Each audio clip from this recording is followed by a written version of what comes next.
এক দশকে ষষ্ঠ ব্রিটিশ প্রধানমন্ত্রী। হ্যাঁ, ইতিহাস যেন আবার নিজেকে পুনরাবৃত্তি করল। শত চেষ্টা আর লড়াইয়ের প্রতিশ্রুতির পর অবশেষে প্রবল চাপের মুখে লেবার পার্টির নেতৃত্ব ও প্রধানমন্ত্রীর পদ থেকে পদত্যাগের ঘোষণা দিলেন কেয়ার স্টারমার।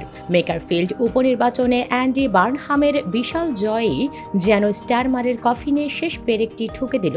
জনপ্রিয়তার দিক থেকে স্টারমার কখনোই খুব সুবিধাজনক অবস্থানে ছিলেন না। 2024 সালে যখন তিনি ক্ষমতায় আসেন, ইপসসের জরিপে তার রেটিং ছিল -21।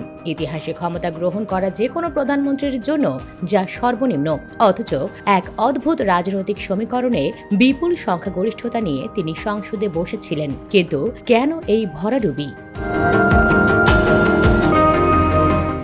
অনেকেই ভেবেছিলেন 2024 সালের লেবারদের সেই ভূমিধস জয় হয়তো স্থায়ী হবে, কিন্তু সত্যটা হলো মাত্র 34% ভোট পেয়ে লেবার পার্টি জিতেছিল 64% আসন।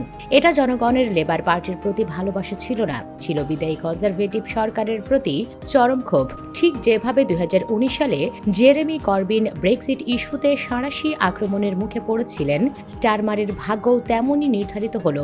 একদিকে রিফর্ম ইউকে লেবারের ঐতিহ্যবাহী ভোট ব্যাংকে ধস নামল, অন্যদিকে গ্রিন পার্টি আর গাঁজাপন্থী স্বতন্ত্র প্রার্থীরা শহরের প্রগতিশীল ভোটারদের কেড়ে নিল।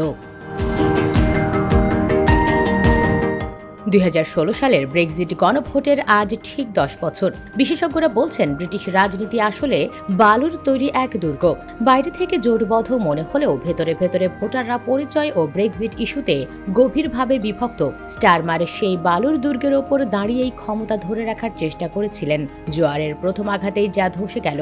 জনসন কিংবা ট্রাসের মতো গণপদত্যাগের অপমান এড়াতে স্টারমার হয়তো সুকৌশলে বিদায়ের পরিকল্পনা করেছেন।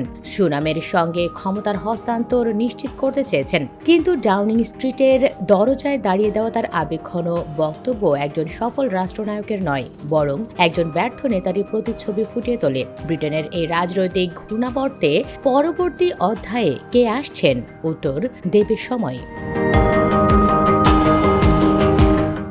US Bengal desk report.